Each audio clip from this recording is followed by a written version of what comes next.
Hola a todos y a todas, bienvenidos, bienvenidas a la clase número 20, en donde estaremos hablando acerca de aprendizaje supervisado. Como recordarán la clase pasada, estuvimos haciendo una pequeña introducción acerca de toda la idea del aprendizaje supervisado y ahora lo que toca es ir a recorrer un par de clasificadores clásicos que, si bien son relativamente sencillos, no dejan de ser útiles para nada, todo lo contrario. Siempre se recomienda empezar probando por este tipo de clasificadores antes de empezar a hacer modelos un poquito más complejos. Ya, entonces, recordemos un poquito de qué estuvimos hablando en la clase pasada, de aprendizaje supervisado. Entonces, en resumen, el aprendizaje supervisado se basa en trabajar con datasets cuyas observaciones, que son los ejemplos con los que nosotros vamos a estar trabajando, que están compuestos por vectores con distintas features o características, describen algún objeto de la vida real. Y además, la gracia de esto es que también tiene que tener una etiqueta o un valor real. Ya, entonces nosotros tenemos nuestro dataset describe a alguien, algo o alguien, y además va a ir acompañado de alguna etiqueta o algún valor real. Entonces, ¿cuál es la idea? La idea es que nosotros generemos un modelo que, dado las etiquetas o valores reales de nuestro dataset que tenemos para poder entrenar, generemos un modelo que sea capaz de predecir estos valores o etiquetas reales sobre observaciones nuevas. O sea, si yo entreno, por ejemplo, vamos a saltar un poquito acá abajo, si entreno, por ejemplo, un modelo que, dado una persona que la describo como la altura, la edad, el peso, donde vive, y que tenga además información acerca de si quiere contratar o no un servicio de Internet, yo puedo generar un modelo predictivo que después, dado solamente estos datos, me prediga si la persona va a contratar o no servicio de Internet. ¿Ya? Entonces, eso es principalmente la idea.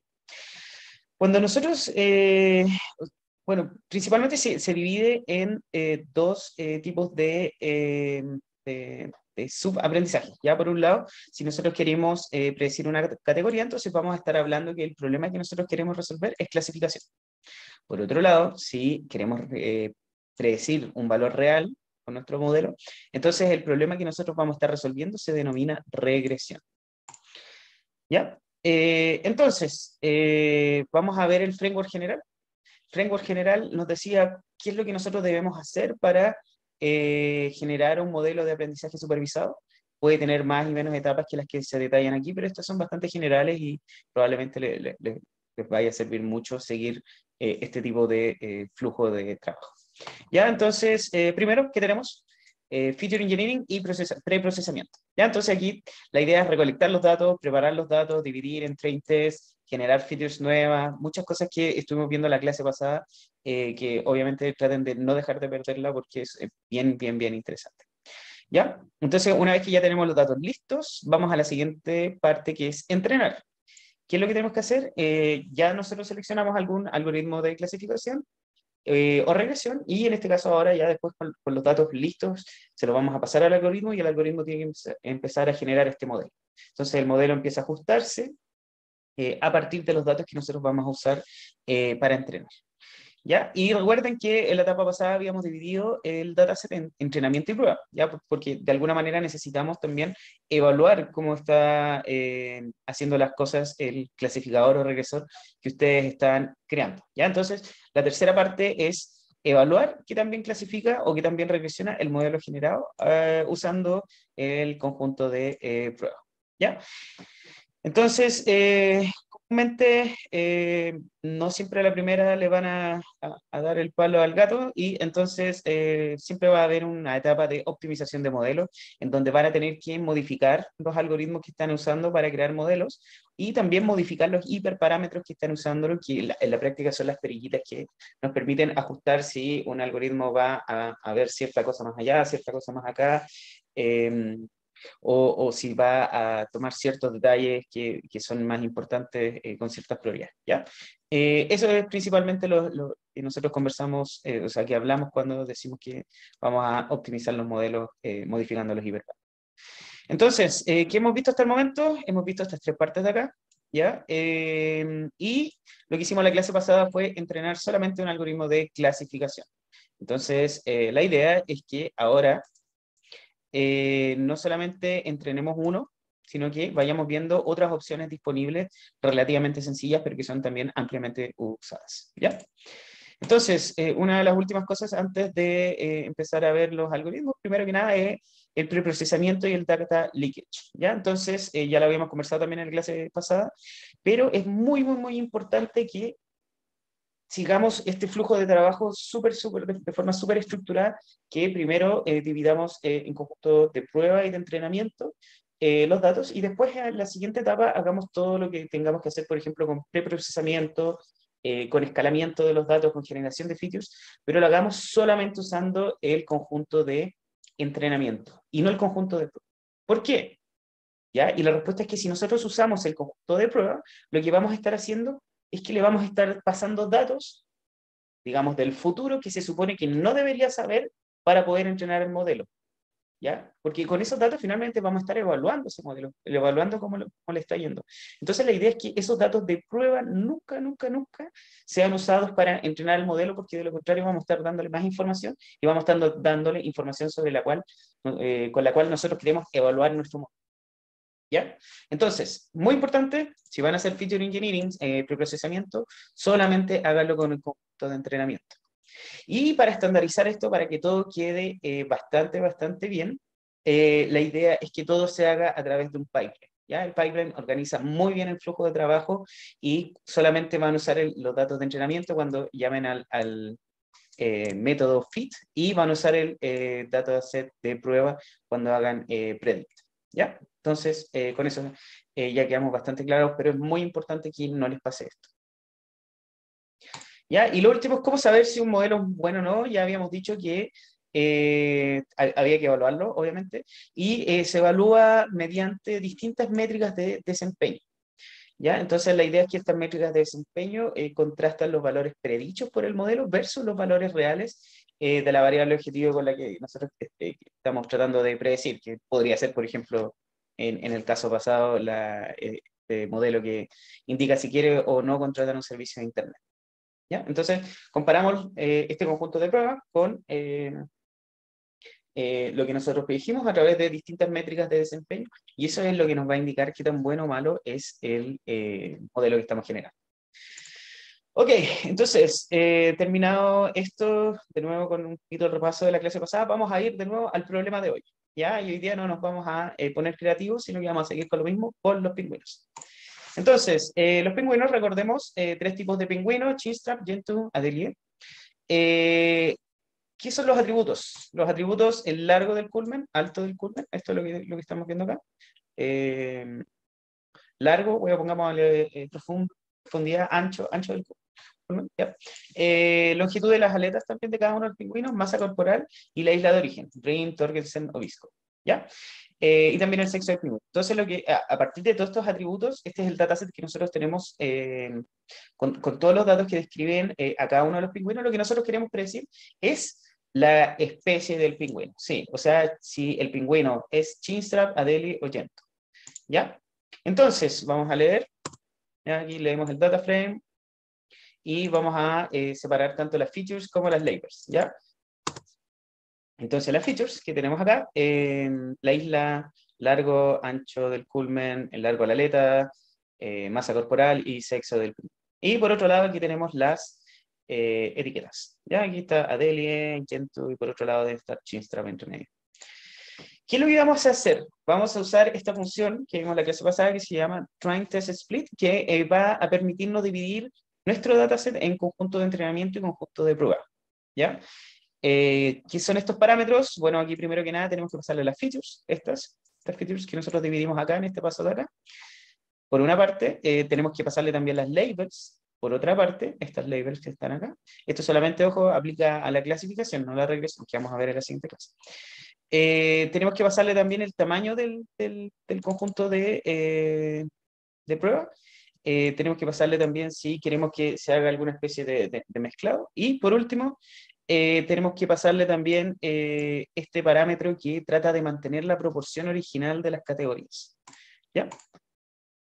Entonces, dado esto, lo que nos va a generar van a ser 4 datasets distintos. El dataset de entrenamiento va a estar compuesto por xtrain y las etiquetas train, ¿ya? O sea, la idea es que finalmente nos quedamos con algunos de estos ejemplos de acá y de acá para entrenar. Y con estos de acá vamos a ir evaluando, ¿ya? Con xtest y test. Entonces, el siguiente paso, como habíamos visto a lo largo de las clases, es preprocesar. ¿Qué vamos a estar haciendo? Simplemente un rows scalar sobre las variables numéricas, ¿ya? Y por otro lado, un one-hot encoding sobre las variables categóricas, que en este caso son island digo, y sex, ¿ya? Vamos a ejecutar esto, entonces el column transformer, nosotros les vamos a pasar, ¿qué cosa? Le vamos a pasar xtrain o xtest, ¿ya? Y con eso entonces lo que va a hacer es que va a preprocesarlos y a través de este feed transform, y entonces lo que vamos a tener va a ser más o menos algo de este estilo, ¿ya? Este va a ser el dataset que va a ver después nuestro modelo de clasificación y que va a tener que ajustarse para poder predecir las variables, ¿ya? Ok, entonces, sigamos. El primer clasificador que vamos a ver en la clase va a ser K-Nearest Neighbors, que en este caso, o también conocido como los K-vecinos más cercanos, ¿ya? Y es un tipo de clasificador que se basa en guardar todos los datos, ¿ya?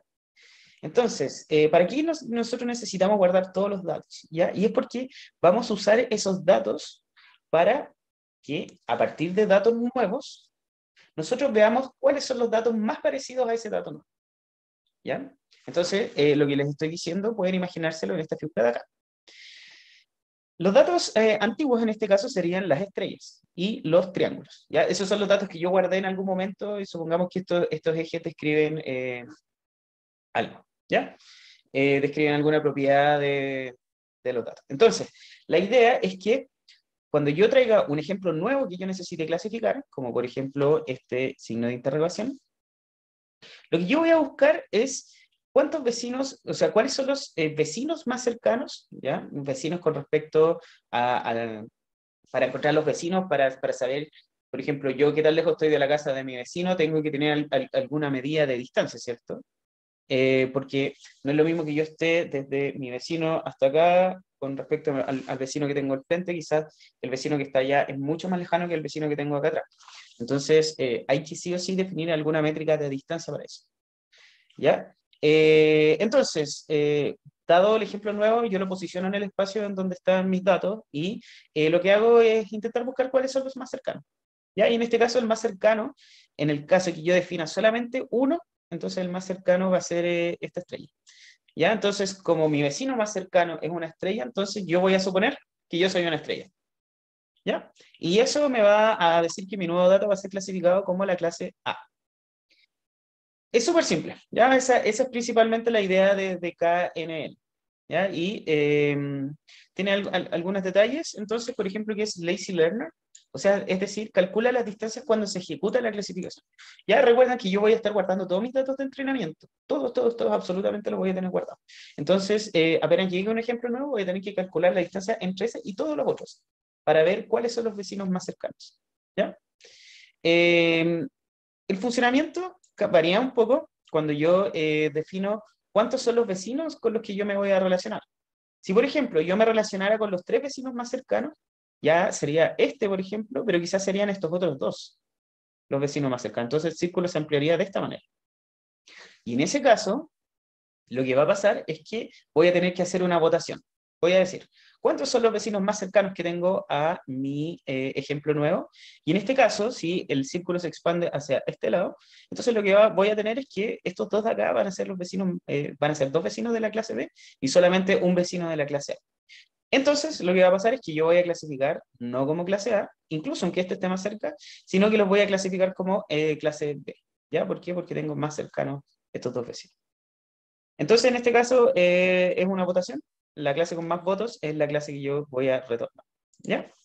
Y por último, si quiero calcular probabilidades, que es un caso que en general no se ocupa mucho, retorno la frecuencia relativa de cada clase. En este caso, retornaría para la clase B 2/3 y para la clase A solamente 1/3. ¿Ya? Entonces, lo interesante de este clasificador es que, al igual que el anterior, sus resultados se pueden interpretar. Y eso es súper, súper, súper interesante. ¿Ya? O sea, pensemos en que yo puedo proyectar mis datos y puedo decir, ya, ahora encontré los datos más cercanos no sé, al pingüino que yo estoy intentando clasificar, ¿ya? Y lo puse también el pingüino. Y ahora puedo saber dentro de un radio cuáles son los ejemplos que están relativamente más cercanos. Y con eso yo entonces puedo dar una interpretación de cómo yo estoy tomando las decisiones para poder clasificar, lo que hoy en día tiende a ser bastante interesante e importante. ¿Ya? Entonces, lo que les decía para atributos numéricos, sigamos, firmemos, después les voy a mostrar lo que les estaba diciendo. Entonces, para datos numéricos usamos las distancias como la euclidiana, pero obviamente no necesariamente tiene que ser esta. Y como estamos usando distancia euclidiana, es muy, pero muy, muy, muy importante que los datos estén escalados, ¿ya? ¿Por qué? Vamos a verlo también un poquito más adelante. Entonces, primero que nada, vamos a hacer un pipeline en donde nosotros vamos a proyectar los datos para que veamos cómo se ven en dos dimensiones. Ya entonces nuestros datos van a pasar primero por la etapa de preprocesamiento y después van a pasar por la etapa de proyección en la que yo voy a usar UMAP para poder generar las proyecciones. ¿Ya? Entonces después las agrego al data frame y las gráfico. Entonces, esto se mueve un poco. Y ahí está. Así es como se ven los datos de los pingüinos en dos dimensiones. Entonces, fíjense que aquí tengo clústeres relativamente definidos para cada una de las clases y tengo uno que otro pingüino que se escapa por algún motivo, pero en general anda todo relativamente bien. ¿Ya? Entonces, Adelia se encuentra en estos sectores de acá, Gentoo acá y Chinstrap se encuentra en estos puntos de acá. Ya aquí uno podría decir, bueno, si yo pongo un punto nuevo va a ser relativamente fácil saber la clase y la respuesta puede ser, pero ¿qué pasa si llega un pingüino aquí, por ejemplo, en esta zona de acá? ¿Ya? No sabemos ahí qué es lo que va a pasar. Ok, entonces, ¿por qué es tan importante escalar los datos? Y volvemos a la pregunta que les estaba diciendo recién. Y vamos a verlo con respecto a dos variables interesantes del data frame original. El peso y el largo del core. Entonces, veamos que el peso, el promedio del peso es 4.209 gramos. Por otro lado, el largo del culmen, este de acá, es 43, solamente 43. Entonces tenemos una diferencia de escala tremenda, tremenda entre los distintos puntos. De tal forma que si nosotros graficamos en la misma escala tanto para el eje X como para el eje Y, se van a ver todos los datos así.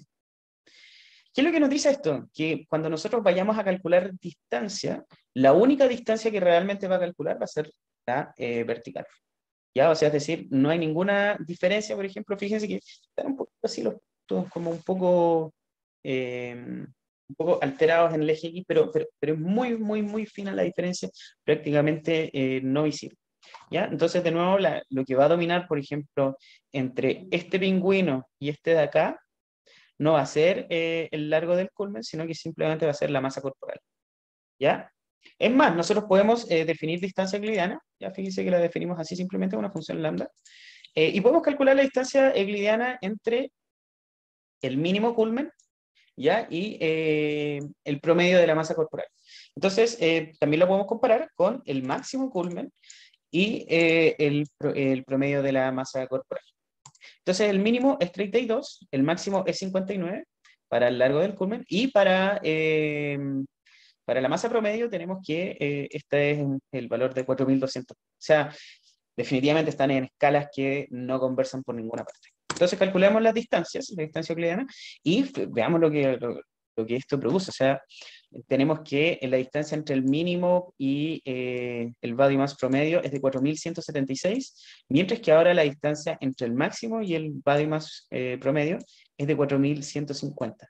Aquí tenemos ¿cuánto? Tenemos 26 de diferencia, casi 27, que definitivamente no nos va a entregar información útil.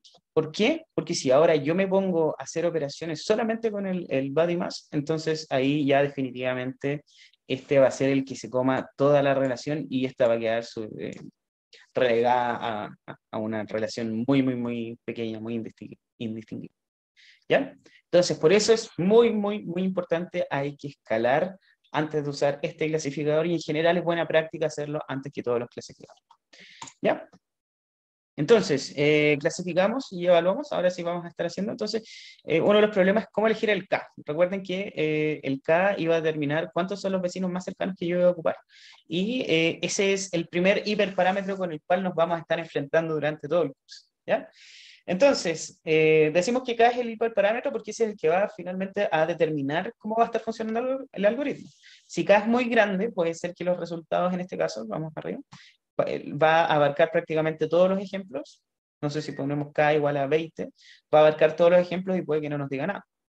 Si K es muy pequeño, va a pasar esto, que quizás aquí va a clasificar rojo cuando en verdad este era más cercano a los verdes. Ya, si hubiéramos puesto, por ejemplo, K igual a 4, quizás habría alcanzado todos estos y ahí estaba bastante claro que el ejemplo era verde, cuando en verdad nos entregó verde.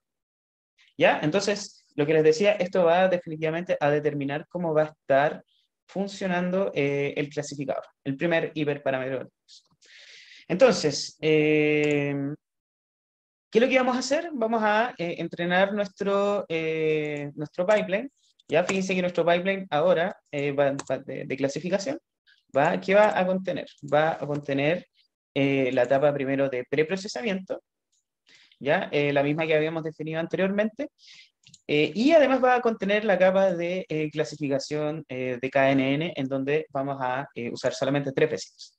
¿Ya? O sea, el decir, este K que nosotros vamos a estar viendo va a ser solamente de 3. Y después, ¿qué es lo que vamos a hacer? Vamos a entrenar. Entrenemos ahora con los datos ya preprocesados, todo listo, todo bien. Y le vamos a pasar tanto el dataset de entrenamiento como el conjunto de pruebas de entrenamiento. ¿Ya? Vamos a entrenar. Después vamos a predecir los datos de prueba. Y con esto, entonces, un pequeño detalle. Cada vez que nosotros entrenamos las etapas que están antes del clasificador, se vuelven a reentrenar, tanto como el clasificador como tal. O sea, es decir, si nosotros ocupamos este mismo column transformer, lo ocupamos más abajo y después reentrenamos, se va a volver a reentrenar y después se va a volver a reentrenar y se va a volver a reentrenar. ¿Ya? Hay que tener mucho cuidado porque esto, recuerden, es una referencia a ese objeto. ¿Ya? Entonces, puede pasar que ustedes entrenen y después solamente, después en otra parte no entrenen y entrenen solamente el modelo. Entonces, lo que va a pasar es que ahí finalmente lo que van a tener es que van a estar ocupando un column transformer desactualizado para el modelo que están creando ahora. ¿Ya? Cuidado con el column transformer. Ok, ya, entonces predecimos las etiquetas de entrenamiento. Y ahora, si recuerdan de la clase pasada, vamos a usar Classification Report con los datos de predichos y también con los datos de originales, ¿ya? Con los datos con los que nosotros queremos comparar. Y lo que sucede acá es que a este clasificador en particular para este dataset le va extremadamente bien. O sea, es decir, tiene una accuracy del 99%. Estamos hablando de que aquí lo único que se equivocó fue, parece, uno de estos ejemplos acá y ya sería. ¿Ya? O sea, parece que clasificó mal uno de estos y lo puso como este de acá. ¿Ya? Pero en general le va excelente. O sea, es decir, resultados como esto es muy poco probable que uno se encuentre en la vida real, sobre todo usando clasificadores de este estilo en donde es poca la complejidad que se puede alcanzar. ¿Ya? O sea, esto está funcionando muy, muy, muy, muy bien. Que eso es bastante bueno. Ya, entonces, vamos a la parte de explicabilidad del modelo. ¿Ya? Extraigamos alguna observación cualquiera de nuestro dataset. ¿Ya? Entonces aquí tenemos, o sea, nuestro dataset de prueba. ¿Ya? Entonces aquí tenemos nuestro dataset de prueba. Saquemos un ejemplo solamente. ¿Cuál vamos a sacar? Vamos a sacar este, 275. Entonces, estos son los atributos con los que nosotros vamos a estar trabajando. Ya es de Visco, tiene 45.7 de largo el culmen, 13.9 de alto del culmen, este de largo la aleta, esta de masa corporal y este es el sexo. ¿Ya? Entonces, ¿qué es lo que vamos a hacer? Vamos a sacar también su etiqueta y la etiqueta original es Gentoo. Entonces vamos a predecir con KNN. Y KNN, como le va súper bien, nos dijo al tiro que Gentoo es lo que nosotros vamos a estar ocupando. O sea, es lo que está prediciendo el clasificador. ¿Ya? Entonces, ¿qué vamos a hacer? Vamos a ver sus 10 vecinos más cercanos. Vamos a tratar de hacer esta misma clasificación, pero más. Vamos a ver cuáles son sus 10 vecinos más cercanos. ¿Ya? Entonces, fíjense que este es el ejemplo procesado. es decir, este pasó por el column transformer, ya, o sea, ya tiene todo está escalado y al mismo tiempo pasó por el one hot encoding. Entonces, ¿qué es lo que vamos a hacer? Vamos a obtener el KNN y vamos a encontrar los 10 vecinos más cercanos a este, y después los vamos a poner en data. Ya, entonces, perdón, ¿dónde están los 10? Vamos a poner 10 vecinos. Ahí sí. ¿Ya? Y estos son los 10 vecinos más cercanos. Y con su respectiva distancia. Entonces el 29 es el vecino más cercano, después viene el 219, el 176, 165 y así sucesivamente. Esos son los pingüinos que son más parecidos al pingüino que yo estoy, con el que estoy tratando en este momento. ¿Ya? Entonces ahora vamos a explorar. Aquí está, bueno, aquí están estos son los pingüinos. ¿Ya? Y ahora vamos a explorar los vecinos que encontró. Vamos a proyectar estos vecinos y los vamos a agregar entonces a nuestro scatterplot. ¿Ya? ¿Y dónde encontró estos vecinos? Los encontró, por ejemplo, en esta sección de acá. ¿Ya? Fíjense que aquí 1, 2, 3, 4, y también los encontró en esta otra sección de acá, que estos parece que son más distantes. Pero es un tema de proyección. Recuerden que esto es solamente la proyección dentro, la representación del espacio original y puede que hayan algunas distorsiones. Lo que nos interesa es que, dado el ejemplo que nosotros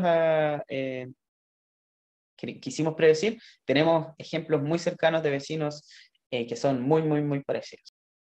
Entonces, como resumen para este algoritmo, ¿qué es un modelo no paramétrico? O sea, decir, ¿verdad? Bueno, quizás esta no está en ventaja tampoco, pero tampoco está en desventaja. Eso significa que no genera ningún modelo interno, sino que lo que hace es simplemente guardar todos los ejemplos para poder compararlos más adelante. Es muy simple y fácil de interpretar, como acabamos de ver, o sea, sabemos cuáles son los ejemplos más cercanos, que sería en este caso esta parte de acá. Es robusto a outliers, nuevamente por lo mismo, porque si aparece un punto, por ejemplo, en esta parte de acá, yo voy a estar simplemente buscando los que son más cercanos al ejemplo que estoy prediciendo. Pero como desventaja tenemos que los datos tienen que ser escalados antes de ejecutarlo. No es tampoco una gran desventaja, en verdad. Es costoso porque tiene que almacenar todos los ejemplos, todos los datos de entrenamiento. ¿Ya? Eso hace por ejemplo, con datasets muy pesados, no sé si estamos hablando de un dataset de 1 giga, tengamos que cargar el giga completo en memoria RAM para poder, antes que nada, tener todos los datos de entrenamiento para después empezar a comparar. ¿Ya? Y las distancias también, va de mano, es calculado de forma lazy, o sea, es decir, se calculan las distancias cuando se ejecuta la predicción. Y de nuevo vamos con lo mismo, si tenemos 20 millones de datos, vamos a tener que calcular distancias para esos 20 millones de datos y ahí se hace un poco,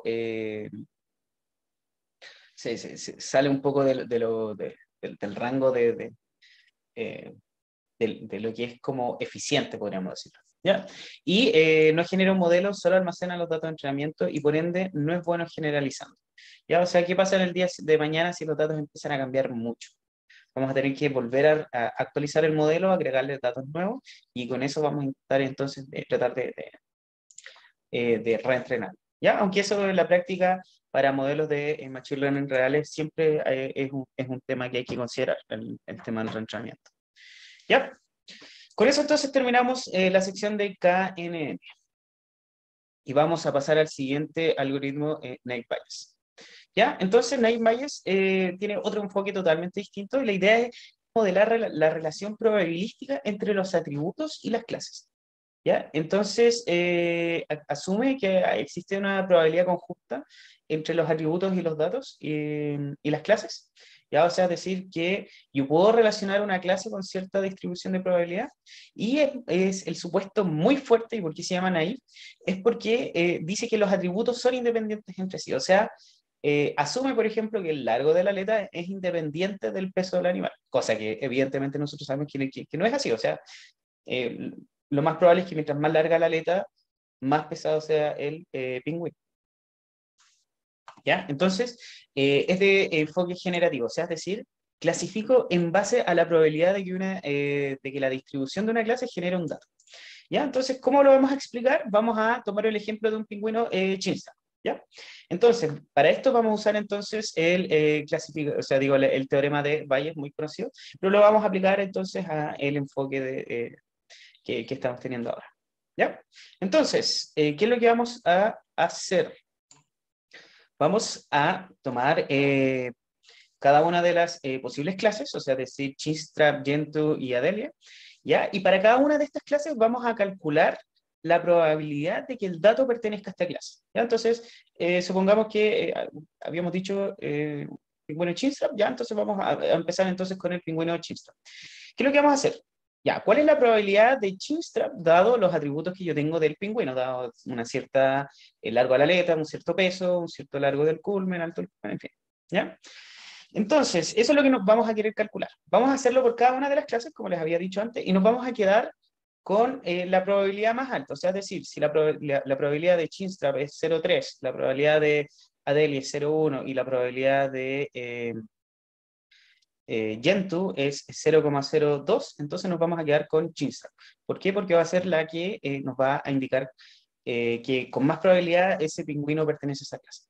¿Ya? Entonces, eso es lo que es el objetivo con el cual nosotros vamos a querer calcular. Y para poder calcularlo, perdón, lo que vamos a estar haciendo es usar la información histórica. ¿Ya? ¿Y qué vamos a estar usando para relacionar la información histórica? El teorema de Bayes, que es el que estamos viendo acá, por eso se llama Bayes, ¿ya? El clasificador de Bayes.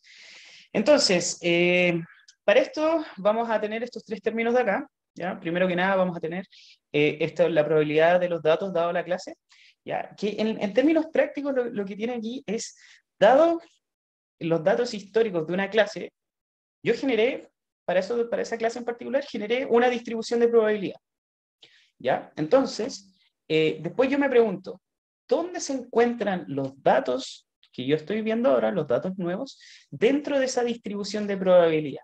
¿Ya? No sé, en este caso, por ejemplo, para Chinstrap, tiene probabilidad de 0,3 para, digamos, un poquito más alto, 0,8, ¿ya? Entonces, y para el resto tenía 0,1 y 0,1.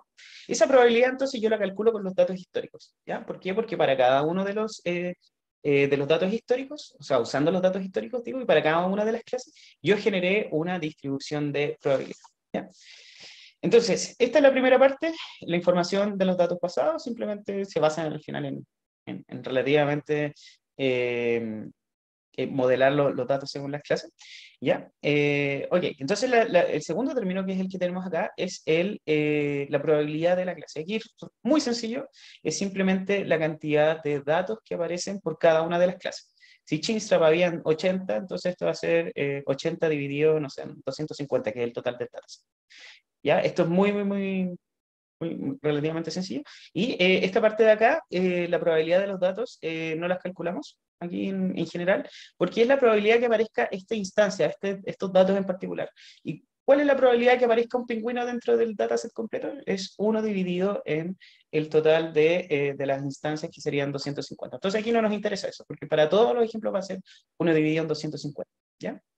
O vamos a asumir que no hay ejemplos duplicados. A eso va con esto. ¿Ya? Finalmente, entonces, lo que más va a importar va a ser esta relación de estos dos términos. Por un lado, la relación entre las distribuciones que yo calculé, qué tan probable es que la clase haya generado este dato, porque al final es esa la pregunta, ¿qué tan probable es que la clase me genere estos datos de acá? Por también la probabilidad o más que nada es como la frecuencia relativa de la clase respecto a todo el dataset. Y eso va a ser en general. Naive Bayes. Ahora, ¿por qué se llama gaussiano el que aparece acá?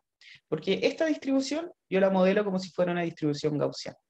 Pero puede cambiar, ¿ya? Y todo va a depender del tipo de dato con el que yo esté ocupando. O sea, si estoy usando una feature, por ejemplo, que es como la que vamos a estar viendo un poquito más abajo, vamos a graficar, vamos a ver el largo de la letra. Si vamos a estar usando una feature que es que es claramente normal, entonces lo que tenemos que hacer es modelarla como una distribución normal de distribución gaussiana. ¿Ya? En términos prácticos, lo que hacemos aquí es, para calcular esta parte de acá, nosotros aproximamos a una distribución normal usando, simplemente calculando la media y la desviación estándar, ¿ya? Y después vemos a dónde cae nuestro dato. Entonces supongamos que vamos a estar viendo este ejemplito de acá, el 207, y que solamente tenemos una sola feature, nada más que una sola feature, ¿ya? Entonces, ¿qué es lo que vamos a tener acá? Es que para este ejemplo de acá, para este Gentoo que está acá, la probabilidad de que pertenezca a Adelie es bastante baja, ¿cierto? Es 0.002. Pero la probabilidad de que pertenezca a Gentoo es 0.01. Y la probabilidad de que pertenezca a Chinstrap es 0.017. Bueno, este era 0.16 y este era 0.17. Entonces, como la probabilidad de que pertenezca a Chinstrap no es mucho más alta, es un poquito más alta que Gentoo, entonces yo voy a clasificar o voy a usar esa probabilidad para clasificar el pingüino. Y lo otro importante es, recuerden, la segunda parte, que es la frecuencia de cada una de las clases. Eso también puede ser determinante en el caso que sean estos dos de acá, que sean muy, muy, muy similares. ¿Ya? También lo mismo vamos a estar haciendo con la masa corporal, que también es bastante importante eh, para que nosotros podamos identificar el pingüino. ¿Ya? Ok, entonces, luego de una pequeña corrección al notebook, faltaba la parte de la explicación formal, ya entonces la agregué en breve montes.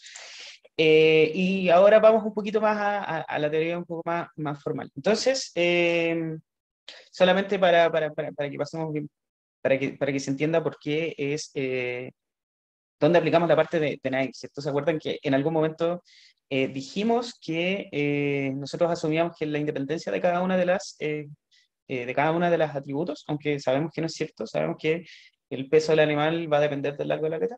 ¿Ya? Entonces, veamos cómo se comporta este clasificador. Esto es simplemente el teorema de Bayes. Ahora, lo interesante es que acá nosotros ya dejamos de escribir datos y ejemplos y aquí ponemos la clase y por otro lado aquí ponemos las features, ¿ya? Entonces,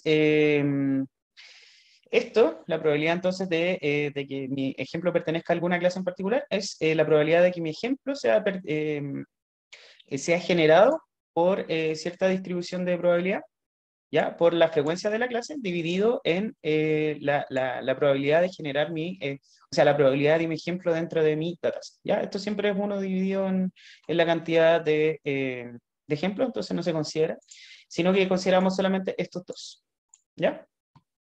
Entonces, ahora, usando el supuesto de independencia, bueno, antes que nada, aquí tenemos el problema, ¿ya? De que nosotros sabemos que todas las features son dependientes entre sí porque no estamos observando algún fenómeno en donde todas las cosas sean independientes, sino que estamos observando algún objeto, alguna persona, que nosotros sabemos que todas las features son parte de esa persona, entonces por algún motivo estas interactúan, ¿ya? Entonces, por un lado podríamos modelarlas todas en conjunto, pero eso es extremadamente caro, ¿ya? Entonces, la idea es que nosotros usamos el supuesto de independencia para modelarlas separadas, ¿ya? ¿Y qué es lo que pasa aquí? Es súper sencillo esto. Lo que pasa es que finalmente vamos a decir que la probabilidad, por ejemplo, de, no sé, la feature I, que en este caso sería, no, digamos, el peso del pingüino, que es dependiente tanto de la clase del pingüino como también de todas las otras features, como el largo de la aleta, va a quedar independiente de todas estas cosas. Y simplemente va a depender de la clase del animal. ¿Y esto qué nos va a permitir? Nos va a permitir entonces modelar esta probabilidad como una distribución de probabilidad independiente para cada una de las features. ¿Qué cosa es eso? Simplemente es esto. Vamos a hacer una distribución de probabilidad para el peso para Tele, una para Chinstrap y una para Jet. Nada más que eso. ¿Ya? Entonces, como tenemos varias features, ya ahora es x0, x1, x2 hasta xn, lo que vamos a hacer es después multiplicarlas, ¿ya? Pues como son independientes entre sí, las vamos a multiplicar y vamos a entonces decir que esta función de probabilidad es generada por las distribuciones, va a estar multiplicada por cada una de las features. Al final vamos a generar una distribución por cada una de las features y además por cada una de las clases. ¿Ya? Y además esto va a estar multiplicado entonces por la probabilidad o la frecuencia de la clase. ¿Ya? Y en la práctica el clasificador se ve súper sencillo, se ve algo así muy parecido a esto que estamos viendo acá. ¿Ya? Ahora, como nosotros sabíamos, vamos a calcular esta función, o sea, digo, esta probabilidad la vamos a calcular por cada uno de nuestros ejemplos. Para Chinstrap, para Gentoo y para, o sea, sobre cada uno de los ejemplos, para Chinstram, Adelie y Gentoo, ¿ya? Para saber entonces la clase con la que yo me voy a quedar, voy a seleccionar la probabilidad que sea más alta, que en este caso va a estar dada simplemente por un argmax, que es el que está acá. Entonces va a ser argmax de finalmente lo que nosotros vamos a estar calculando aquí. Vamos a calcular las tres probabilidades y nos vamos a quedar con el índice que sea el mayor, y eso va a definir si es clase 0 o 1. ¿Ya?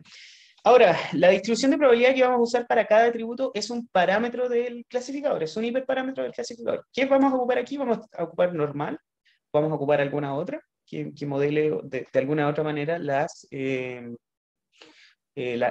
relaciones, ¿ya? Entonces, es parámetro simplemente del clasificador, y lamentablemente Scikit es rígido con eso, ¿ya? Nos da muchas alternativas a esto, y solamente puede usarse una distribución de probabilidad por clase, o sea, es decir, por clase me refiero a la clase del clasificador.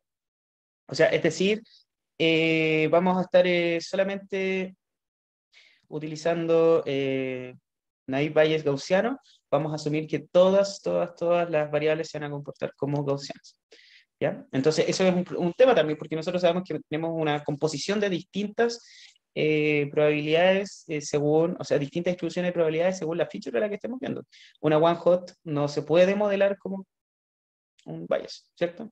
O sea, como un gaussiano, pero no se puede modelar simplemente. ¿Ya? Entonces, para el primer ejemplo, lo que vamos a estar haciendo es que vamos a sacar y vamos a dejar solamente, aquí está repetido esto, vamos a dejar solamente las variables numéricas, ¿ya? Entonces, vamos a sacar tanto isla como sexo del animal. Vamos a dejar solamente, tanto para el conjunto de entrenamiento como para el conjunto de prueba, vamos a dejar solamente las variables numéricas, ¿ya? Se lo vamos a hacer a través del punto drop del data frame. Vamos a tener con un transformer que va a ser exactamente lo mismo que hacía antes. Va a ser un rows scalar, vamos a generar un pipeline. El pipeline, ¿cuáles van a ser las etapas? Primero va a estar preprocesamiento, después va a estar el naive Bayes gaussiano, ¿ya? Vamos a entrenar con punto fit, lo mismo de siempre, solamente con los datos de entrenamiento numéricos, y después vamos a predecir los datos de prueba para evaluar el modelo, ¿ya? ¿Y cómo nos va el modelo? Nos va también relativamente bien, solamente con los datos numéricos, ¿ya? No nos va tan bien como KNN, que habíamos visto antes, pero nos va relativamente bien. 0,95 es muy, muy, muy alto accuracy, ¿ya? Y si vamos a ver por precision, recall, también estamos bastante bien, ¿ya? Entonces, vamos a obtener el clasificador y vamos a ver los parámetros, ¿ya? Esta es la diferencia con KNN. Aquí sí nosotros estamos generando parámetros. Los parámetros van a ser los que van a definir cómo vamos a predecir cada uno de los ejemplos, ¿ya? En este caso, el parámetro, por ejemplo, de los gaussianos va a ser tanto la media, ¿ya? Como estamos modelando una variable, o sea, digo, una distribución gaussiana, entonces va a ser la media y también la desviación estándar. Entonces, esa va a ser la media, y como les decía, se va a generar, por cada una de las clases vamos a generar, y por cada uno de las features vamos a generar una distribución. Entonces, la distribución para DL con el largo del Kuhlmann va a ser menos 0,65, más menos 0,07 con un signo de 1. ¿Ya? Entonces, eso va a ser entonces los parámetros de cada una de las distribuciones que estamos generando. Aquí entonces con estos parámetros vamos a guardar este modelo, y el modelo, ¿qué es lo que va a tener entonces al final? Va a tener simplemente estos 12, estos 24 datos. Esto es lo único que va a guardar el modelo. Esto es lo interesante de esto. A diferencia del otro que tiene que guardar el dataset completo, este solamente va a guardar estos 12 datos, o sea, estos 24 datos. Lo que hace un modelo que hace que este modelo sea muy, muy, muy ligero y muy rápido de ejecutar, porque al final lo que tenemos que calcular para sacar la probabilidad es la función de distribución, ¿ya? Entonces, vamos a predecir uno cualquiera, y fíjense qué es lo que nos da. Esto es bien interesante porque la mayoría de los datos o sea, digo, los clasificadores de scikit-learn tienen esta función predict-proba, que lo que hace es que en vez de dar la clase directamente, nos da la probabilidad de que de pertenencia a cada una de las clases, ¿ya? Aquí las probabilidades estamos hablando de probabilidades súper chicas, números bastante, bastante pequeños por cómo se están generando estos datos. Son datos muy, muy, muy pequeños.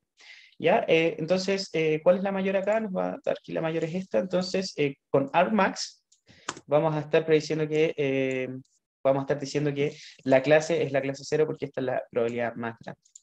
¿Ya?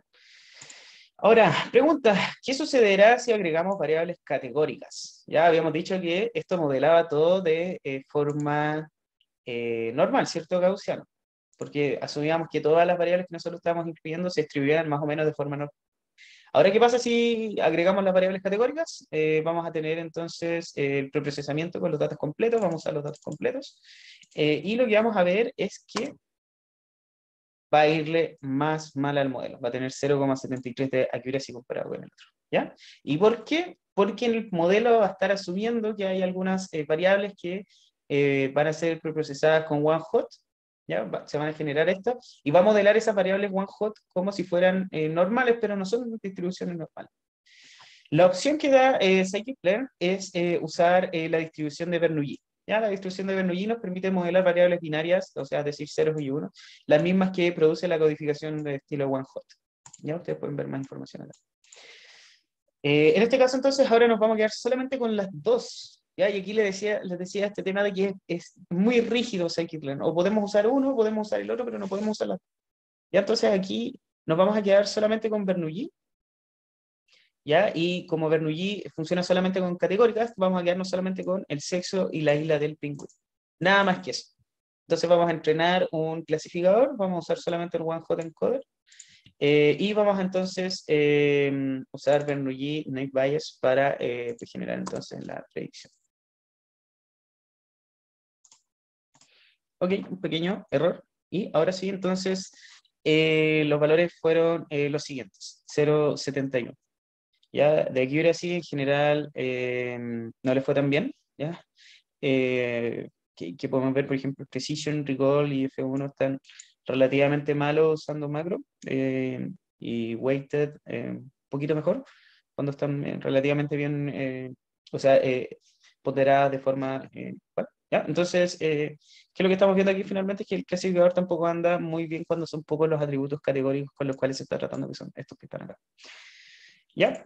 Aún así es interesante ver que pudo aprender algo, es bien, bien, bien interesante, ¿ya? O sea, teniendo solamente estos dos atributos que son poco informativos, podemos decir que por lo menos la isla quizás es la que está dando, es la que está dando la mayor cantidad de información y puede ser que con eso esté entonces contribuyendo a clasificar algo que no es tan malo tampoco, ¿ya?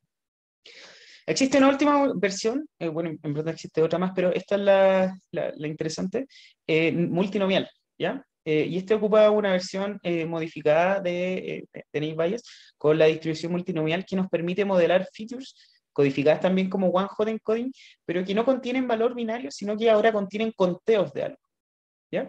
Contienen un conteo, por ejemplo, de las palabras.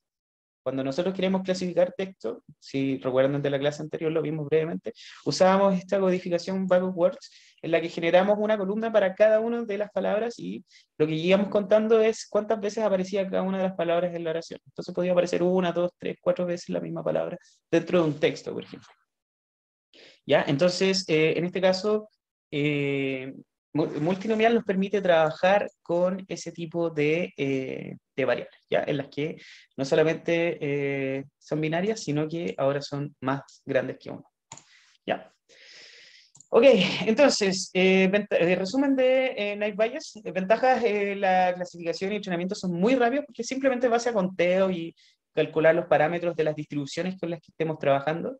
Es interpretable también porque por las distribuciones de las clases, o sea, vamos acá y le decimos, bueno, vamos a tener que graficar las 12 distribuciones, en verdad vamos a tener que graficar 4 porque vamos a hacerlos de este estilo. ¿Ya? Entonces graficamos cada una de las features acá y le decimos, mira, tu probabilidad cayó aquí o por acá, y en esta parte cayó acá, y por eso entonces yo te clasifiqué de esta manera. ¿Ya? Es súper interpretable, es muy, muy, muy, muy sencillo. ¿Ya? También es robusto los datos faltantes a entrenamiento, o sea, aquí no es necesario descartar los datos que no están. ¿Por qué? Porque simplemente se omiten, no hay ningún problema. La desventaja es que se asume que hay independencia entre atributos, lo que en general nunca es cierto. O sea, eso puede ser un problema mayor del cual nosotros vamos a tener que eventualmente preocuparnos, ya que un atributo siempre va a depender o la mayoría de las veces siempre van a depender del otro. Y eso puede hacer que el rendimiento baje. ¿Ya? Y también se debe conocer previamente la distribución de las features. ¿Ya? O sea, vamos de nuevo con lo mismo, vamos a tener que usar distintas distribuciones para cada uno de los tipos de features, ¿ya? Y van a tener ustedes que saberlas desde antes. ¿Ya? Con eso entonces terminamos la parte de namespace. Y vamos a la última, que son los Super Vector Machines. ¿Ya? Y las Super Vector Machines son una familia de clasificadores enfocados en encontrar hiperplanos, ¿ya? O los mismos Decision Boundaries que habíamos estado hablando en la clase pasada. Entonces, vamos a graficar Scatterplot. ¿Ya? La masa corporal respecto al largo del cuerpo. Cuando nosotros decimos que estamos enfocados en encontrar hiperplanos, lo que en verdad estamos haciendo es simplemente encontrar un plano que divida a mis datos. Entonces, el plano puede ser este de acá, que pase por aquí, y después tener un plano que pase por acá, y aquí divido, entonces, esta clase por acá, esta otra clase acá, y esta otra clase acá. ¿Ya? Entonces, ¿cómo yo voy a encontrar esos hiperplanos? En verdad, aquí la idea es que nosotros estemos ocupando el plano que tenga el mayor margen posible. ¿Por qué? Porque nosotros podemos tener infinitos hiperplanos entre los datos. Podemos tener por ejemplo, este de acá, este de acá, este de acá, este de acá. Entonces, ¿cuál va a ser mayor? O sea, ¿cuál va a ser mejor? ¿Y cuál va a tener, en términos prácticos, cuál va a tener la mejor capacidad para generalizar? Va a ser el hiperplano que tenga el mayor margen posible. En este caso, el hiperplano con mayor margen posible, es este que se está mostrando acá. ¿Por qué? Porque el margen que existe entre el hiperplano y los puntos va a ser lo más grande posible. ¿Ya? Y esto es súper importante, entre más ancho sea el margen, mayor poder de generalización va a tener. ¿Ya? Entonces, ¿por qué se llama Super Vector Machines esto? Porque nosotros tenemos que encontrar algo que se llama vectores de soporte, que son estos vectores que tienen colores acá, y con esos vectores de soporte yo voy a definir cómo va a ser la orientación del hiperplano y cuáles van a ser las distancias, cómo yo voy a definir cuál va a ser la distancia máxima entre los distintos puntos. ¿Ya? Entonces, el nombre de Super Vectors es principalmente por estos puntos en particulares que van a definir el hiperplano. ¿Y cómo voy a entrenar? A través de la resolución de un problema de optimización para encontrar este hiperplano. Ya no vamos a entrar en más detalles porque creo que se escapa un poco. Entonces, una vez que nosotros encontramos este margen, que es el que estamos definiendo acá, tenemos que decidir cómo nos vamos a quedar cómo vamos a hacer. Corte.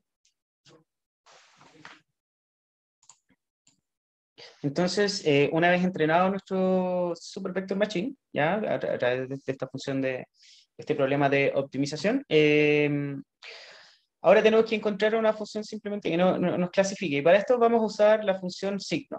¿Ya? O sea, ¿qué es lo que vamos a decir? Si nuestro ejemplo está debajo del hiperplano, entonces vamos a decir que está de clase 0, y si está arriba, vamos a decir que es de clase 1. Obviamente esto se puede generalizar a tener más de una clase a través de distintas estrategias como uno versus todo, en que yo entreno un Super Vector Machine que me separa una clase con respecto a todas las otras, y así sucesivamente voy generando los espacios. ¿Ya? Ahí hay unos temas bien interesantes también del entrenamiento, es que a veces tener el margen más estricto va a hacer que no necesariamente sea el más generalizable, que es el caso que nosotros tenemos acá. Entonces, fíjense acá, este es el hiperplano óptimo encontrado para estos vectores de soporte de acá. Fíjense que ahí es lo máximo que se puede extender. Y esto podemos ver que no generaliza muy bien porque no está separando también. ¿Ya? Por otro lado, este margen de aquí, este que está aquí grande, esta recta de acá es en la que tiene mayor margen posible. ¿Ya? Y en este caso de acá, vemos que esto separa extremadamente bien los otros dos datos, aunque tiene la particularidad que se equivoca tanto en este como en este de acá. Entonces la idea de que nosotros tengamos estos soft margin es que nosotros le permitamos al algoritmo que en el momento que se esté optimizando se equivoque un poco y diga, ¿sabes qué? No, este margen de acá es mejor que el otro, pero que yo me voy a estar equivocando en estos dos puntos. ¿Ya? Entonces, la idea de esto es que tengamos algún mecanismo para relajar el problema de optimización al permitir estos errores, ¿ya? Y para obtener una mejor clasificación. En scikit-learn esto se logra a través del parámetro C. Entonces, uno de los hiperparámetros que finalmente van a controlar cómo va a funcionar este algoritmo va a ser este hiperparámetro C que va a controlar cuánto se va a equivocar. Ahora, una de las cosas interesantes es el tipo de problemas que puede resolver. ¿Qué pasa en este ejemplo de acá? Que está acá a la izquierda. Entonces, el clasificador no es capaz, hasta el momento, con la formulación que vimos, de separar datos linealmente no separables. O sea, es decir, no podemos separarle un hiperplano entre ellos, ¿cierto? Aquí no hay ningún plano que me permita así separar el dato allá y el otro acá, sino que no pasa nada. Aquí es prácticamente imposible. Ya no podemos encontrar ningún hiperplano que haga eso. Entonces, en lo que se les ocurrió a la gente que estuvo desarrollando Super Vector Machine en su momento es implementar algo que se llama kernel trick. ¿Y qué es lo que pasa? Es que el kernel trick transporta nuestros datos, ¿ya? A otras dimensiones un poquito más altas, ¿ya? En las dimensiones en donde se encuentran ahora en este momento, o en la representación de estos datos en las dimensiones más altas en ese momento, sí se pueden separar. Y para entonces transportar nuestros datos a estas mayores dimensiones, existen varias funciones, como por ejemplo este de kernel gaussiano. Bueno, y lo último antes de empezar ya a ver cómo funciona, bueno, ¿verdad? Cómo implementar un clasificador Super Vector Machine, es el tema de la clasificación multiclase. Ya les había comentado un poquito antes, en el que este clasificador solamente puede resolver problemas binarios, es decir, nosotros podemos clasificar dos clases a través de esta función que separa a un lado o hacia el otro el espacio a través de un hiperplano. ¿Ya? Entonces, el mecanismo con el cual se puede resolver esto es one versus other. Es decir, yo voy a crear por cada una de las clases un clasificador en el que simplemente voy a estar viendo si un punto determinado pertenece o no pertenece a esa clase. La propia versus todo el resto. Luego, la clase a la cual yo voy a estar seleccionando para mi punto es la clase que estará dada por la mayor distancia a el margen de los clasificadores con los cuales yo estoy ocupando. ¿Ya? Esa va a ser la clase que yo voy a estar seleccionando. Ok, por último, entonces, para ir ya terminando esta clase, vamos a ejecutar Super Vector Machine en pingüinos. ¿Qué es lo que vamos a hacer? Vamos a estar solamente utilizando, en este caso, dos hiperparámetros, body mass y culmen length, ya que la idea de esto es que nosotros después podamos graficar cuáles son los hiperplanos de separación. Entonces vamos a graficar las distintas variantes de los Super Vector Machines usando esta función de acá, ¿ya? Vamos a entrenar y lo que vamos a ver es que estos son los distintos hiperplanos que se generan para estas dos features, ¿ya? Por un lado, el kernel lineal, fíjense que en verdad estas son bastante linealmente separables, así que no hay que hacer tanto problema tampoco para poder separarlas. Por eso el kernel lineal, o sea, es decir, los espacios en el, en el espacio original, se pueden separar bastante bien. Fíjense aquí, no hay ningún problema. Con estos tres hiperplanos que generamos ya estamos relativamente bien. En este caso de acá, fíjense que el kernel con radial basis function, que trata de hacer como transportar los datos a unas dimensiones en donde se comportan como una especie como de esfera, ¿ya? Por eso se separa de esta manera. Vemos que aquí también funciona relativamente bien, ¿ya? ¿Por qué? Porque no hay tantos lugares esféricos eh, dentro de nuestro espacio en donde se confundan los datos. ¿Ya? Y por último también podemos usar otros tipos de kernels como el polinomial, que es el caso que estamos viendo acá. Y este kernel polinomial está entonces separando también el espacio según un polinomio de grado 3. ¿Ya? Entonces lo que hace es tomar todos los datos y hace este kernel trick para representarlos en un espacio en donde eh, cada uno de los datos representa un polinomio de grado 3. ¿Ya? En general, estas tres opciones fueron bastante buenas. Ahora, obviamente, la idea es que cuando ustedes están usándolo en un dataset que es mucho más complicado, ahí esto se va totalmente a distorsionar y hay datos que van a ver. El kernel lineal, lo más probable es que no le funcione, van a tener que usar algún kernel de este estilo, como o polinomial o RLF.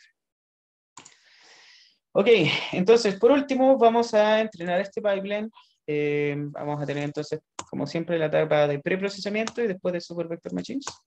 ¿Ya? Y vamos a ejecutar esto. Vamos fit, después predict, y vamos a imprimir la matriz de clasificación. ¿Ya? ¿Y qué es lo que nos dice esta matriz entonces de clasificación? Es que nos está yendo también excelente. Es decir, tenemos una accuracy de 0,98. Aquí entre estos dos nos equivocamos en un par de puntos, pero muy, muy, muy poco. Y en general, entonces, el algoritmo está funcionando bien. ¿Ya? Ojo que aquí no tenemos restricciones en cuanto al tipo de datos, sino que simplemente le pasamos todos los datos nomás. Funciona bastante, bastante bien. Y con eso entonces terminamos la clase de hoy día. ¿Ya? Estamos viendo entonces, pudimos ver los principales algoritmos de clasificación clásicos, ya yo les había dicho eso, pero en general esto es complicado siempre en Machine Learning clásico, en donde tenemos principalmente estos tipos de clasificadores y los regresores que vamos a ver en las clases siguientes. Y ya después, ustedes más adelante, simplemente para mencionarlo, tienen como dos caminos posibles en cómo avanzar. El primero es de Ensemble Learning, en donde ustedes toman estos clasificadores que son relativamente sencillos y entrenan muchos de esos, y después tienen distintas estrategias para poder calcular las clasificaciones, o sea, generar modelos para clasificación o regresión. Y eso lo vamos a ver en dos clases. En la próxima clase les voy a subir un pequeño video de eso. Y la otra opción ya es irse más por el Deep Learning, que en ese caso se pone todo un poquito más complejo y es materia solamente para un curso en sí, y obviamente no está tanto pensado para este curso. ¿Ya? Entonces, esas son como las dos opciones para seguir profundizando en clasificación. ¿Ya? Así que con eso terminamos, me despido, nos estamos viendo en la siguiente clase. Cualquier duda, ahí ustedes pueden contactarme a Discord, mail, por cursos. Chao, chao.